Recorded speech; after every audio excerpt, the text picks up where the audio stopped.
welcome everybody to the second episode of the Lakeshore Fab Lab Tech Talk. It's messing me up because it's mirrored.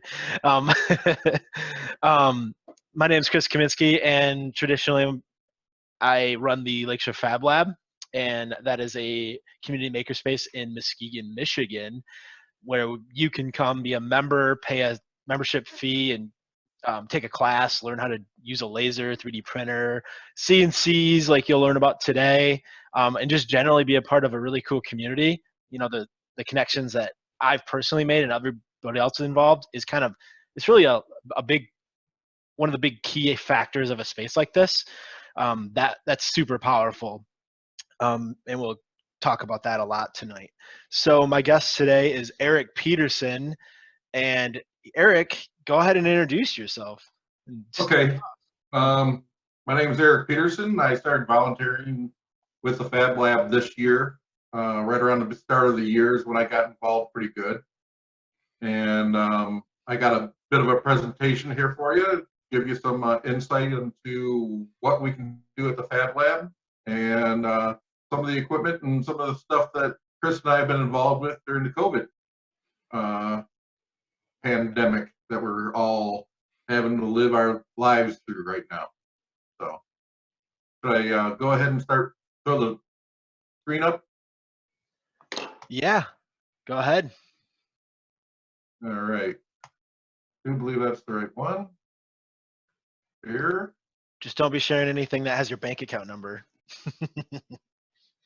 No, I hope not. Is that sharing now? Yeah, I can see it. Okay. So let me get over here to get the controls.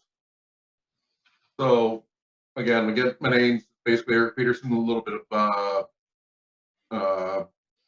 basic information here on this sheet. I'm a graduate from WMU. I was one of the biggest things I did there was I got heavily involved with the solar car team and built this car that you see. And anyone who's getting into engineering or wants to do this kind of career job, I would highly recommend that you get involved when you're in your education stage with programs like this. This taught me a lot of basic stuff about manufacturing, and even I learned some machining when I was in this process, and it's just a great experience all around. I'm sure you work with a diversified team there too on that project. Yeah. That car, there was more technology in that car even in the 90s than you'd even really think. It was telemetry between the vehicle and our case vehicle. We had a mobile shop that we were running with us. There's logistics involved with it. We had a team of people that were being moved around. It was a big organization. Here's just a quick view of my basic resume. I'm a consultant engineer now. I've spent quite a few years at Steelcase as a development product engineer there. I worked at DHSP as a product development engineer, and came out of school and I went right into consulting right away. And I'm a licensed professional engineer in Michigan, and been involved with sailing in our local community here since I've moved into the area in the 90s. And that was biggest thing there was being involved with the running of the organization of the Spring Lake Yacht Club. I was involved with that board for years and eventually worked my way up to Commodore in 2007. I also stay involved with ASME, which keeps me informed on the latest technologies in manufacturing and mechanical engineering. And just this year, I started volunteering myself to the MTC Fab Lab because I just ran into an interest with it and joined the club and found some interesting tools and fun people to work with there. Yeah, I had met you like maybe the summer beforehand. You might have just like stopped in, and we kind of lost touch, and then all of a sudden it was just like, bam, we hit the ground running again earlier this year. It was kind of a New Year's resolution, hey, let's get involved. I've been thinking about it. Finally just pulled the trigger and dedicated a couple of 6 hours a week or so. I show up there and spend time on the equipment. Yeah. The professional engineering exam, I've heard some horror stories of that too. Did you It's take it not right fun. after college? You take one segment after school, and you take second segment as soon as you can. You have to find a sponsor, another professional engineer that says that you've been practicing to the ethics and to the quality. And then you take a second exam, which is basically everything you learned in college, but 5 years after you've taken the course. Well, shoot, That I can one was take that hard. now. I'm like 10 years later than college. So if I take it now, does that count? It would, but the it's basically 6 months of study. Is really what it's kind of like studying for the bar or anything like that. It's an 8-hour exam, I've heard that. and it's all A, B, C, or E, you know, and Abracadabra. yep, one of the answers is right. So you've got to work. You've got the timing of the exam is 2 minutes a question. Whoa. So you've got to hustle, and you've got to be ready to go. You can bring in any kind of notes or anything you want into that exam, but it's not going to help you if you're not ready. Yeah. And I walked out of there assuming 100% there was no way in hell I would pass that thing. And lo and behold, 6 months later, I found out I passed That long, huh? Go it. Yeah, it's a figure. long, it's Government way. system. And it may be better now. I don't know. It's been 10 years since I've taken it. Yeah. But It's I had a interesting. good 10 years between the end of my education and taking that exam. So it really was kind of a good time to do it because this is really good refresh. Sure. It's forcing you to remember how to take a derivative. Yeah, it was more common sense than that. Actually, it Oh was yeah. pretty well rounded, but some of it I hadn't touched in years. A lot of the heat transfer and energy type stuff was tricky, but all the machine design stuff I had been really involved with. So Sure. that worked out.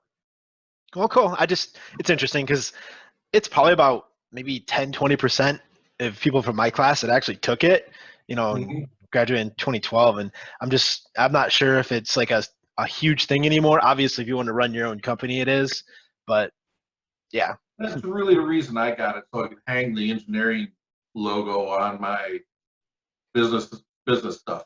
sure. And I knew I could probably come back to consulting later on in my career, which I am now, and everything's worked out to my plan. And I really kind of wanted to have it.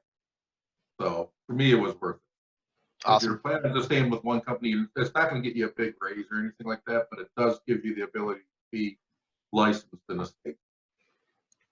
Right on.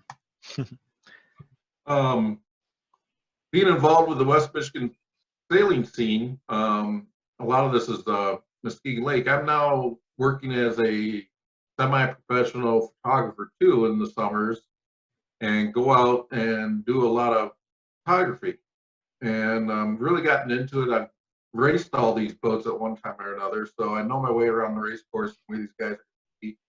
And that's just another West Michigan-y thing to be involved with. It's a great community. To that end, I got myself involved with a boat restoration project. This is the boat that I'm currently working on, and Is this the one you one of told the me reasons that's I got stuck in Detroit? it's in my. I picked it up Sunday. Ah, There's the picture on the left is it with the new engine. The picture on the right is last summer, the first season I had it. I picked it up last spring, early summerish. And the picture at the bottom is some of the stuff I'm already finding wrong with it. That's one of the fuel tanks I pulled out. dang. And another reason for me joining the Fab Lab is because I knew I'm always involved with boats or motorcycles or something, and need to make parts. So this is the kind of stuff that you get to do at the Fab Lab. Is if you got something, you get yourself out to some good equipment, get Well, it going, and before we take find helpers out there. the inaugural Fab Lab crew happy hour boat ride, I'll let you test drive it. Okay, yeah, I've already test drove it, Oh, so okay.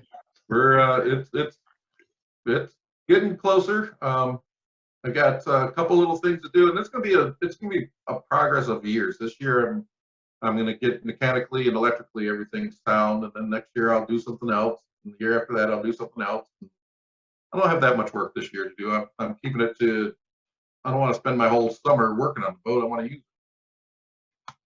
it. So here's what we're talking about first here today is the Haas Mini Mill. This is a piece of equipment that the Fab Lab has gotten their hands on, and it's a wonderful piece of equipment. It's your basic 3-axis milling machine, and it has a 10 tool changer. It uses 40 taper tool holders, which we've got a pretty decent collection of, and we also have a relatively good selection of basic cutting tools to use in this machine that will allow us to do quite a few projects. As time evolves, we'll probably be expanding those tools as needed. So basically, what is a mill? Well, a mill is a piece of equipment that you use that creates parts by removing stock. There's a lot of additive. If you've been involved with the Fab Lab, you see a lot of additive machining there, where they've got the 3D printers. That's adding material to another layer of material. This is just the opposite of that. You take a big block of material, you put it in the machine, and this thing cuts it away and makes a part. The tool spins, and it's on an arbor and has a Z-axis up and down, and then you clamp your piece to the table, and it moves in X and Y. Most of the time, you see these pieces of equipment using steel, aluminum, brass, bronze. You can do plastic in it. It's not really a woodworking piece of equipment. I guess you could cut wood in it if you wanted to. It'd probably make a mess of things, but just about anything you can think of that you can cut, you can stick it in this machine and make a 3D part out. Here's basics of operation, what this thing does. In the picture on the left here, you see that there's a column. That's where the big piece of equipment is, the motor that drives the tool. And it has the ability to basically only go up and down. And it also can go and grab different tools out of a cartridge or a carousel, so to speak. So that's where the power of the machine and the cutting surface, cutting tools are inserted. Then you see underneath that you have a table. That table can move in the X and Y direction, which can allow you to now move around, make shapes, and do it all simultaneously through a controller. The controller uses what's called decode to, as its set of instructions to do the operation. You break up these things into individual operations. Grab a drill. I'm going to use that drill to maybe go over to this certain point on my part. I'm going to drill a hole here. Then I'm going to pick it up and I move over to a different spot and move it there. That's what decode is doing. Decode will tell the tool, hey, what tool are you going to pick up and use? How fast are you going to spin that tool? Where are you going to move that tool to start its operation? Let's get there quick first. And then as we get close, we'll slow down and we'll cut into the tool, into the material at a specific speed. It's really up to the programmer to tell the decode program what it is. That's what we kind of call the recipe. The recipe is, these are all the moves that this machine's going to make, and this is how it's going to make these moves, and this is how fast and what RPM we're going to run these tools to do it. That is what a deprogram code is. So in your typical workflow to create a part, you're going to start with a piece of 3D CAD, and you're going to go and whatever your part is, you got to get it into a software. Anything that can produce a step file can be used in the Fab Lab to be put into Fusion 360. In Fusion 360, this is where we're going to take use the manufacturing extension of that software, and we're going to create the code, aka the recipe for creating your part. From there, we're going to take that program, we're going to put it into the controller, we're going to mount the stock, we're going to set 0 positions, and go ahead and let the machine go. So that's really the 3-step process to make parts in a CNC. What programs have you been proficient with throughout the years? I know Creo is what you use mostly. Have you used Fusion Creo is for my all go-to. this? If I used what? Have you used Fusion 360 before playing around on the CNC? No, I didn't use Fusion 360, but I learned enough about it to be able to create some features in it. I could, if I sat down with it, I could create pretty much anything. I could create my own native software. It's just that my speed in the native software that I have is Sure. just way fast. I'm used to it. Right on. I'm getting quite used to Fusion's 360 manufacturing extension, which is the part where I'm making the recipe to do CNC in, but that's after the CAD has been developed. So for me personally, it's faster for me to go ahead and do my modeling in my native CAD and then quick export it in. There's no issue. Sure. So we've got I can make this play here. This.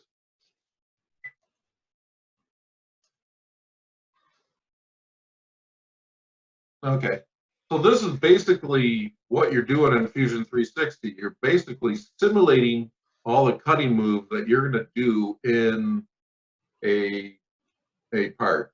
So here you see that we have grabbed a large mill. I think this is a 1/2 inch diameter on this part, and we're basically doing a roughing operation. And Fusion is nice enough to provide you with automated systems to help you develop these tool paths. You don't have to sit down and tell the tool everything to do. You say, hey, basically, here's my 3D part. I want you to rough out around the outside of it, leave me some material behind. So that's what this operation is doing right here. I'm going to fast forward us through it some. And we're still going around the outside of the part now, you see, and still doing some getting around onto the top of it. Now, the benefit for doing the roughing operation for everybody else who's maybe not familiar is time. Like you could run this whole part with, you know, the minimum size bit that you might need, but that's going to wear out your tool, your smaller tool, a lot quicker. And it's also going to take a lot of time. Right. Just like 3D printing. Here we go. Just like 3D printing. So here we start a finished pass. You can kind of see that in the simulation that you do in Fusion, that you start seeing your part actually come out of the green stock. Okay. So it comes down and finishes that outside of the part. Now it's coming down, and we left material behind, and it comes and finishes the inside of the part. And now we've switched to a ball end mill. The switch happened incredibly fast in the software, or it didn't show that going and picking up the other tool. So now we're coming down with the ball mill because this part's kind of contoured, right? Got some flat areas on it. Got this contour to the surface, so we're using a round shaped tool instead of a flat shaped tool, so we can get these nice smooth contours all the way around the part. All right, and this is just another step. On the left-hand side of this thing, you can see that these are individual steps. The blue one highlighted right now is the job it's doing at the moment. Each of these is considered to be called an operation, and this part takes whether 10, 12 operations in it to complete the part. So now we're just kind of I sped the video up again, and we're just kind of going through, and we're pocketing out this area of the tool. We're finally seeing that, hey, we're starting to get rid of all the stock that was there. And we go to the other side, and we're doing the same thing. And just kind of following through. Each of these operations, it's up to the person programming it, decide how fast the tool should be moving. And that depends on the type of material you're cutting, what kind of cutter you have. There's guides to do that. We'll help you work through what those numbers need to be put in. There's all kinds of learning or all kinds of resources on the web and such that will give you basic recipes for like, hey, this is how, if you're using, you're cutting 6061 aluminum, you've got a 3-flute 1/2-inch end mill, you should be running about this speed as a good starting point when you go in. The first time you run the part, you pay pretty close attention. Kind of be conservative with running it, keep your eye on it. But as you run it a couple of times, you start tweaking these programs and making them so they're more efficient. If you were in a production situation. In our case, we're going to probably run it pretty much more conservatively because we're making pretty much more times than not, we're helping teach people and we're doing one-off parts. So we're not trying to make our machine run at its maximum capacity because we're trying to maximize profits. We're an education facility that's not trying to do that, not in that business model. And then here we can see we're just finishing up the part with a chamfer mill. We're basically going around putting little chamfers on it. So this is the portion of the CNCing that is really kind of guts of it. Now, the first couple of times we cut stuff on the CNC, it was that right there, the special REM board that's softer. We even did wood right at first, just so that if we messed up. But yeah, that small steps. Small steps. And here's basically what you can end up with. So you've got a contoured out part here. It's in, it goes up and down and round. It's got curvy surfaces on it. It's got smooth transitions in the corners and everything else. This is kind of where the modern manufacturing world is nowadays. The guys who are doing this for a living are making parts like this left and right, fast as all get out. And it's pretty exciting stuff to get involved with. So after we kind of went through a couple of, followed the tutorial, that was a tutorial program that we were shown there. We said, hey, let's try to do something on our own. And this is pretty much the last project we did before we got shut down. We finished this, and then everyone, the COVID thing came out. You finished it. Otherwise, come back in like 2 months and be like, all right, we got to remember how we did this now. No, that's the nice thing about it, is because it's programmed. All I got to do is put another block of aluminum in the machine and make another one. That's the wonder of the technology that we're using. So if we look at our Fab Lab logo, this kind of looks like a cube in this circular logo thing. I said, well, that'd be kind of fun to build. So let's do that. Well, the first step is let's create the part in CAD software. So I went, and my experience in CAD, that was not that difficult to do. It was a relatively simple part, and went ahead and modeled it up. And then we went to Fusion 360 and said, okay, let's program this thing and mill it out. So this is a 6-sided part. So, and we only got 3 axes on this mill. We can't go sideways with it. We can't go from the bottom or the top. We're stuck with all doing it from one side of the part. So that's what this program does. It does one side of the part at a time. Then you take a piece of material out, you put it back in the machine, you make sure that the machine is zeroed again, and it knows where the material is, and it goes on and does the next side of the part. So it's kind of a forceful manner to do it, but it does it. And that's what we're showing here. This part has fewer operations because it's not quite as complex as the one that I showed you previously. And it goes through, and first it hollows out, roughing the center hole there. Then it comes in with a ball mill, makes it nice and smooth. Then we come out with that ball mill again, and we do some little rounds on the corners. We went to a straight end mill, and we put radiuses on all the corners.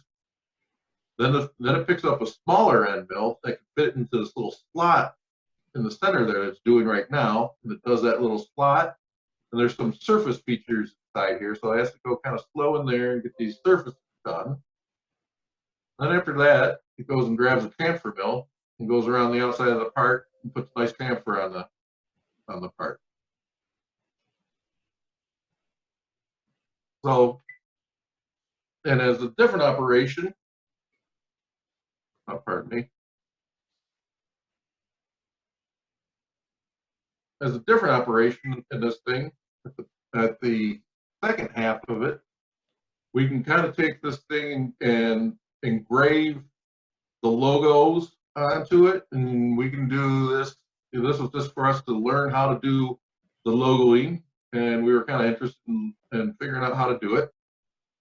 And so we through the other person that was working with me on this, Dan Lynn, he works for MCC, and so we decided to throw our names onto the cube for the fun of it, and my little logo, and the MCC logo. It's pretty cool how using Fusion 360, you can simulate everything so that you can double check your work. And, you know, back in the day, Dan Lynn, his experience is all just, you know, you take this block and you machine it. Computer's not really involved other than running the program. Right. What's this guy? Is this the block? Yep. Now this is basically, now we're doing it in the actual material. So you can see that our simulation that you do in the program and what you actually end up with there, you're just taking it from one and sticking it in the other. You cut it out of some aluminum, right? Yeah, this is 6061, which is pretty nice machining stuff. It's not too gooey. Kind of why we used it. It gives you the pretty decent to work with, and it makes a pretty shiny part. So now here we are with the ball mill. It's coming in, and it's hollowing out the center of this thing. And you stop a couple times, clean off the tool.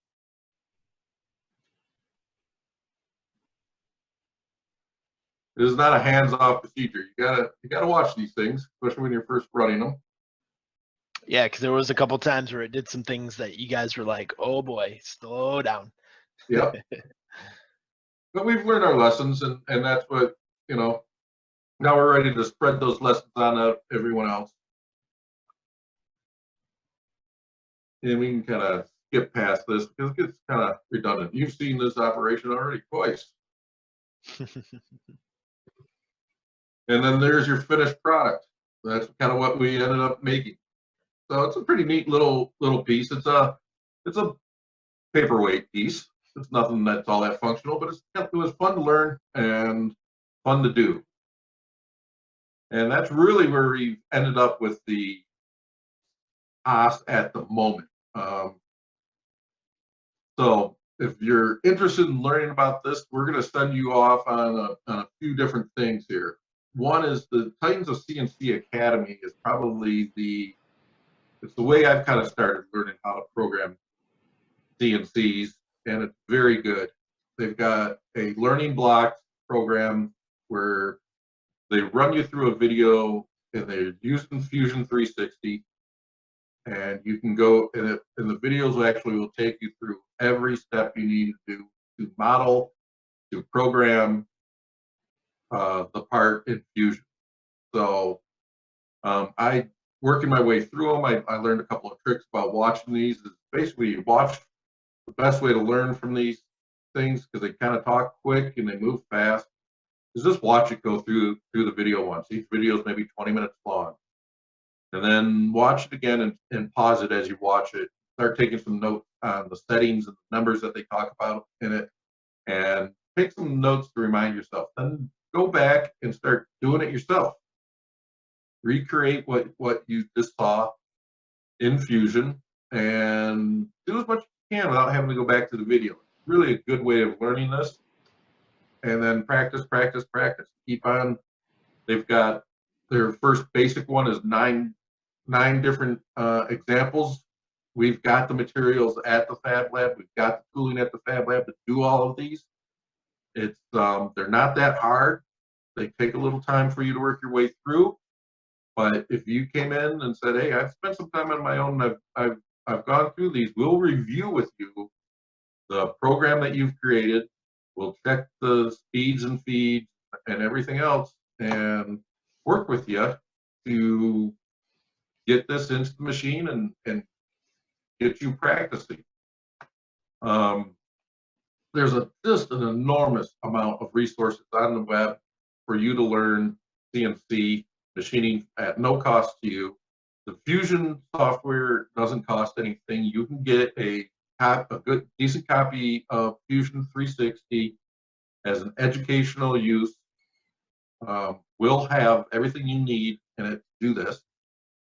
And once you get a little bit familiar, you can bring your designs to the Fab Lab, and we will help you set the part in the machine, teach you how to zero the machine, set the offsets, put the tools in the machine, all that stuff. We're working on work instructions and check sheets that will be initiated to make sure that we're doing this safely for both you and the machine, and that everything goes smoothly.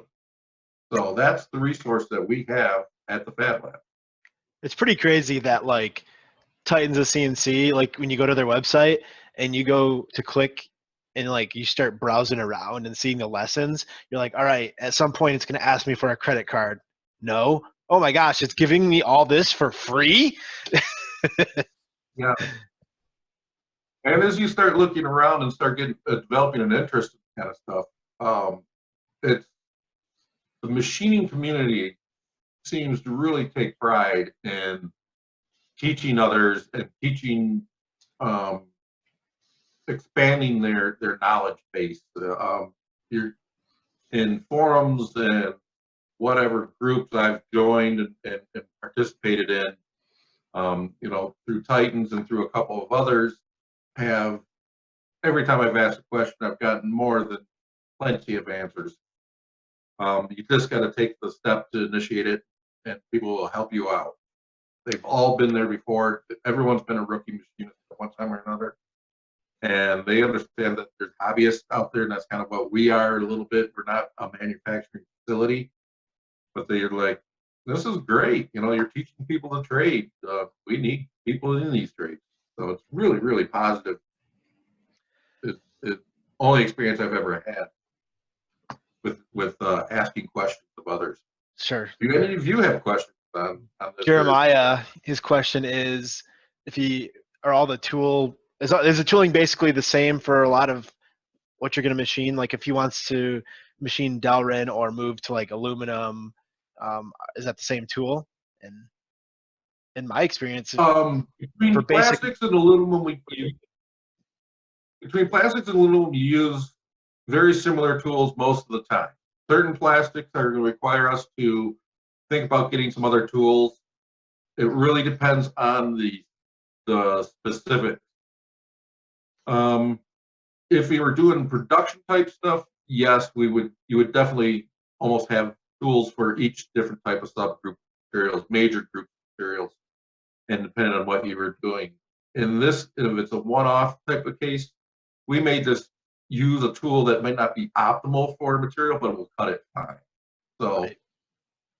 The long and short of it is individual, but with what we have right now, we're not really set up for doing high aerospace alloys or anything like that. We don't have those tools, but for cutting basic aluminum and plastic and steels, long as you're not into a hardened steel, we should be able to handle that right now.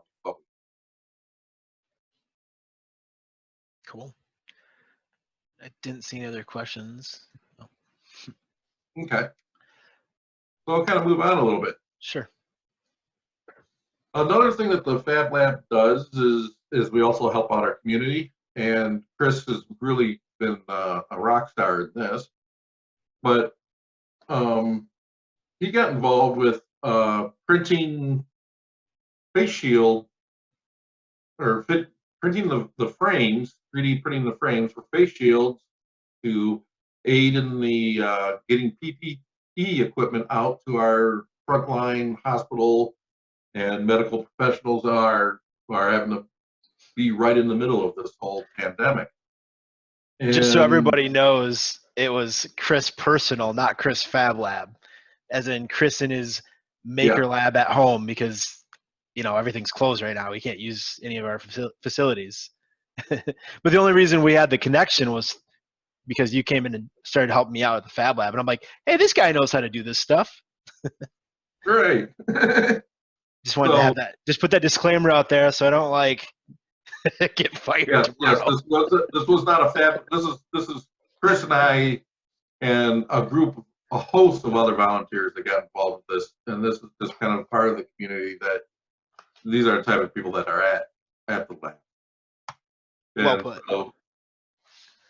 so Chris in this organization started sourcing out and finding people who had printing abilities, had printers in their basements, or who were a business that maybe had printers that they used for just looking at prototypes. A lot of people use the printers for those. And they found a design for a face shield that could be 3D printed. And they were filling a need and making these things, but then started realizing that, wait a second, these are taking 30 minutes or so to make a frame on a printer. Oh, we've got a couple of 100 printer guys out here that are helping out and they're all printing, but man, what if we injection molded this part instead? And that's really how he got a hold of me. Chris knew me through the Fab Lab and knew that I had experience designing parts for injection mold. It's been a big part of my career. And on the 25th of March, I received this email from Chris. Hey, what would it take to redesign this shield for injection molding? Well, by April 4th, when short, 10, 12 days later, whatnot, we had a design, we had it released. By April 11th, 17 days after this idea got started, we were making parts off an injection mold tool, and the amount of volunteers that got involved with it was just phenomenal. But that initial email when I had asked you, it was you had emailed me asking what can I do to help, and I'm like, this. I was like, I didn't even actually have like a clear path to having it done. I just was like, he can do this. I'll figure the rest out. yeah, essentially that was it. Yeah, I can remember that now. Now I didn't have that in my notes from the program, but Yeah. now that you mention it, I did call you and say, hey, are you guys going to pre-print any of this stuff?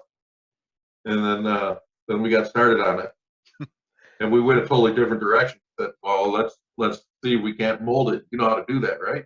But sure. Now, in your experience working with other companies in industry, that's a crazy timeline, right, for any project. There's no way that's done traditionally.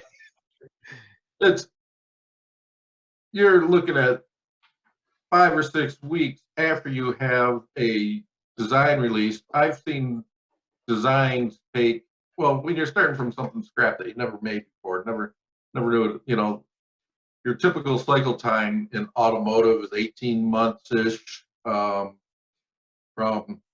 concept to production.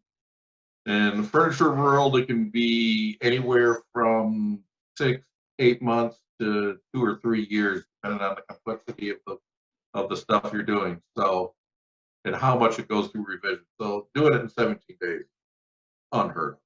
It's miles of difference. We didn't start from nothing though. We Right. started from a design here that looked like this basic mask frame that we're seeing here on the slide, and it was not created to be a plastic mold. It printed fine. It was a fine file for making printing, but if you try to take this shape and throw it into a molding machine, you're going to run into all kinds of problems. A couple of them pointed out here is if you look at the upper right hand, you see this little sliver of where there's not material, and that would have to be steel in a tool. That's a real no-no. You can't do that because that little piece of steel that's in that tool will break off one of the times the tool opens and closes. It'll land somewhere in the tool, and that's bad when these things come together with tons of Big pressure. boom. So that's not going to work. So this is where we started with this thing, which is a fine part for printing, but not a part for molding. So when we talk about molding, I start saying what is drafted? Well, drafted means that the part has to come out of the tool. If your walls are straight on the part, there's nothing really in the parts. When they're put inside a mold tool and the plastic is shot into the mold and it gets cooled, it solidifies, but it still comes out kind of raw. And if you don't have draft on your part, it'll probably, with something like this, it would just rip it in two. You'd end up with two half parts, or one part of it stuck on one side of it, part of the other part stuck on the other side. So you have to be drafted. And this is what draft is. It's basically putting a slight angle on everything. Every plastic part you ever see in your world, in the world, is not going to have a totally perfectly square edge on it anywhere. Everything's just a little bit off. So we had to do that with this part. We also had a big problem with this part in that it wasn't a consistent thickness all the way through.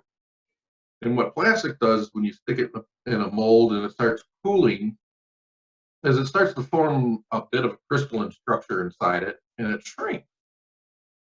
Well, if you have too much material all in one place, you can actually end up with a part that'll break itself because of shrink, or just have voids in it or really bad sinks in it. It'll come out a different shape than we put it in there because the stress when you release it out of the tool will make it bend. And so that was not happening yet with this part either. So we went for, let's make this thing a bit more consistent wall. We couldn't get it 100%, but it wasn't good. We couldn't have it where it was. So quickly a team formed, and me being the product designer, engineer / role, Chris kind of took on, hey, let's get all these people together role, kind of program management, and then we've got tooling people involved. And this is kind of the 6-ish iterations that this part went through before we released it. We got this done in about 3 or 4 days. And we started with this original file. First thing we did was throw it into the CAD, basically exactly the same shape as it was initially. We made this thing, put a lip on it to make it a little bit longer, start making the walls more consistent thickness, and then got some feedback from tooling saying, hey, we still got too thick of legs. So we said, hey, can we make these legs kind of a C shape? And that got it back into a hard no almost right away. Hey, you can't do that because it would be too hard to put it make it in the tool. So we ended up just making the legs thinner, and we printed some of those.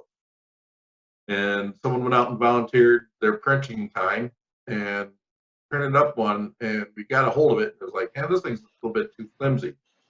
But we went back real quick and made one more iteration on the design, and we put some ribs back onto the leg of the earpieces to make them stiffen them back up, and we made the front bill of this thing all a solid piece so it stiffened up the whole part too.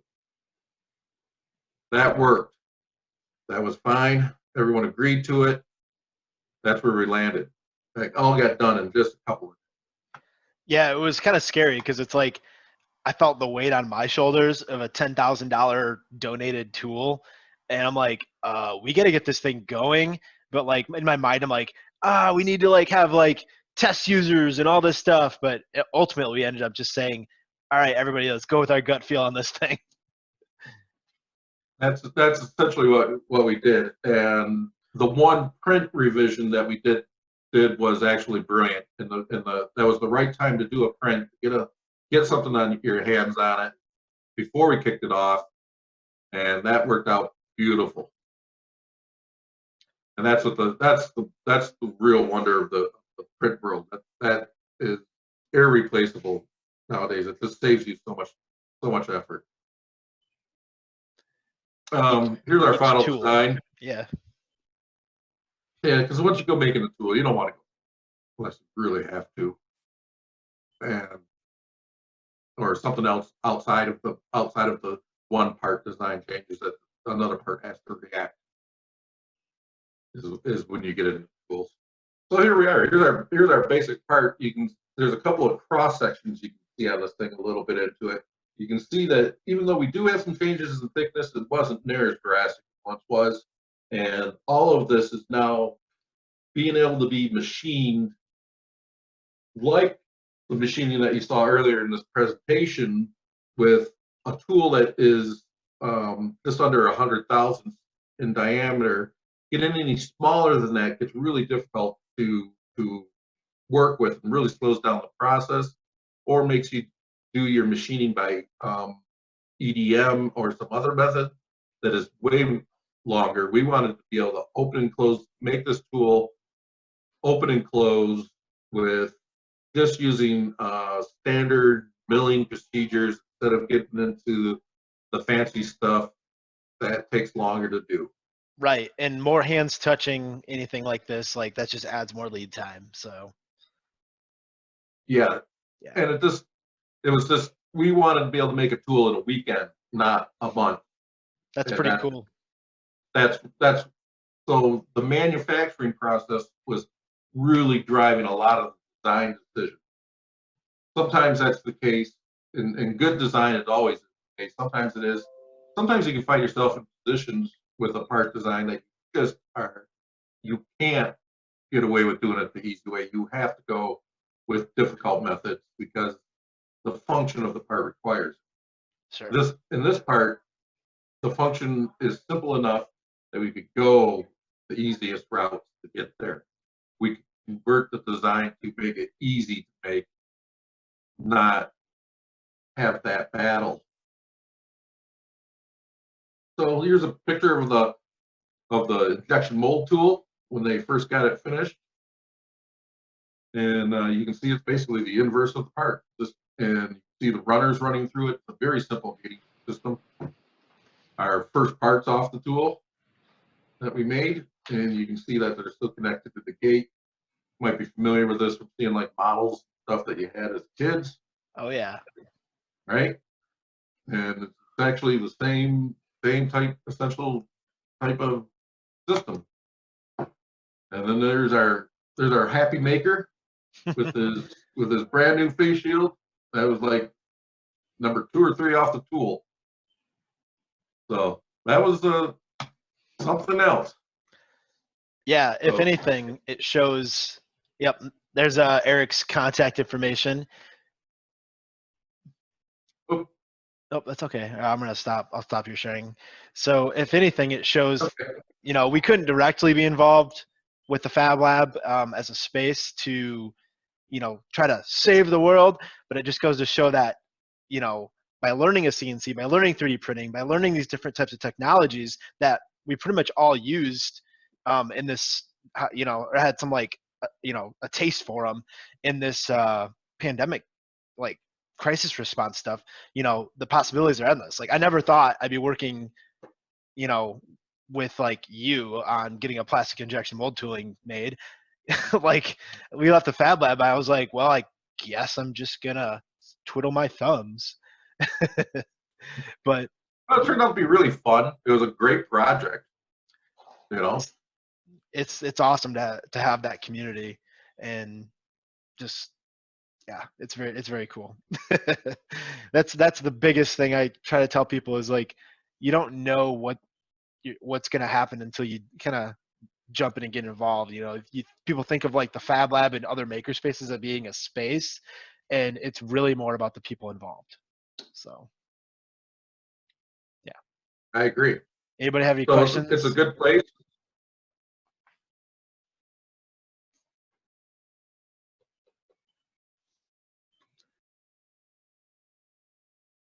What do you think, Holly? You learn a little bit about plastic injection mold. Oh yeah, I love watching the guys work on the mini mill. It's been sitting there for a while, and you know it's been this mystery, and so I've actually loved seeing that happen, especially with the whole carving aspect. So you're taking away as opposed to additive, you know. Now, there's some really cool. I was trying to find it. There's a company. While during your presentation, I gave up because I couldn't think of the name of the company. I think it's in Colorado somewhere, but it's like a hybrid CNC plus 3D printer plus laser scanner, so you can 3D print out of like a nylon, come back in with a bit basically do some finish machining, so you can get like a really rough approximation for geometry and then come in and just machine it. Like, that's cool. Like, it's probably not, it has a niche or whatever, or a market that it would serve. It's probably not like the one-all solution. Like 3D printing is not the one-all solution, right? You just have to know how to use the tools. But yeah.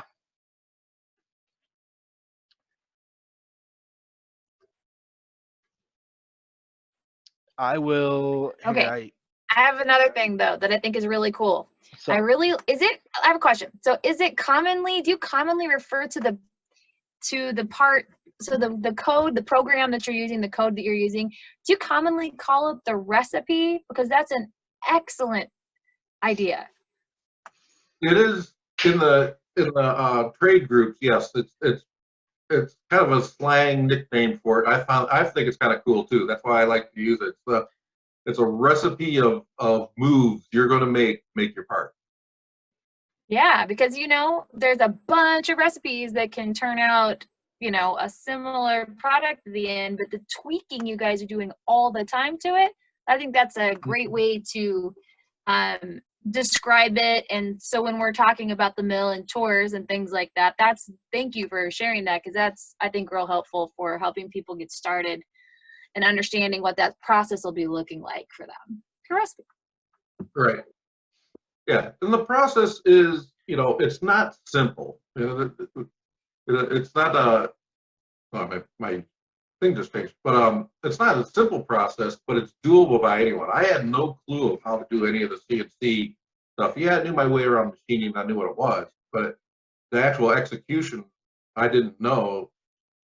And it didn't take that long to kind of work out. A couple 2 or 3 hours sessions with going through some tutorials, and it starts.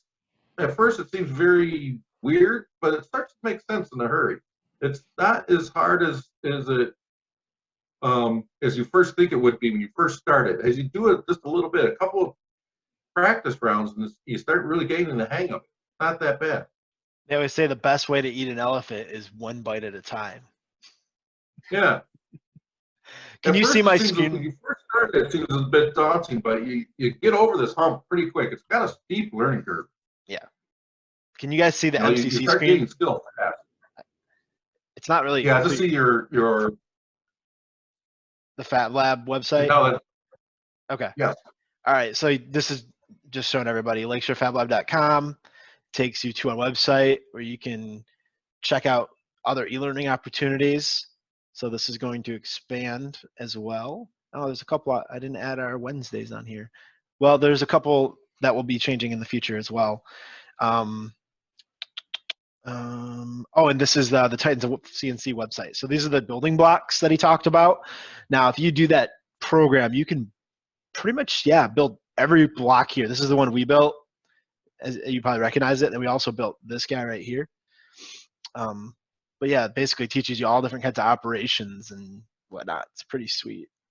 Yeah, we have everything you need to build all those building blocks.